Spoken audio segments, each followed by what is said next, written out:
నిజామాబాద్ జిల్లా ఆర్మూర్లోని కస్తూర్బా గాంధీ కాలేజ్ భవనంపై నుంచి ఇంటర్ విద్యార్థిని దూకింది. తీవ్రంగా గాయపడిన దుబ్బా ప్రాంతానికి చెందిన విద్యార్థిని హరిణిని కాలేజ్ యాజమాన్యం ఆసుపత్రికి తరలించారు. అర్ధరాత్రి విద్యార్థిని హాస్టల్ గది నుంచి బయటకు రాగా కోతి దాడి చేసే క్రమంలో గోడ దూకినట్లు ప్రిన్సిపాల్ చెప్పారు. విషయం తెలుసుకున్న పోలీసులు కేసు నమోదు చేసుకుని దర్యాప్తు చేస్తున్నారు.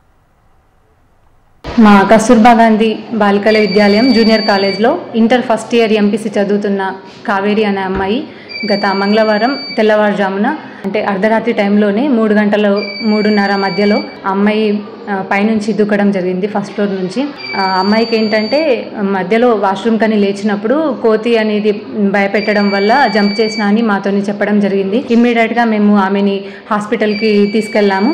బెటర్ ట్రీట్మెంట్ కోసమని తనని ఫస్ట్ నిజామాబాద్ గవర్నమెంట్ హాస్పిటల్కి తీసుకెళ్ళాము. అక్కడ డాక్టర్స్ మధ్యాహ్నంకి వస్తారని చెప్పేసరికి మేము వాళ్ళని తల్లిదండ్రుల అనుమతితోని వాళ్ళ అభిష్టంతోని మేము లక్ష్మారెడ్డి హాస్పిటల్ ప్రగతి హాస్పిటల్కి తీసుకెళ్లడం జరిగింది. అమ్మాయికి అక్కడ ట్రీట్మెంట్ ఇస్తున్నాము.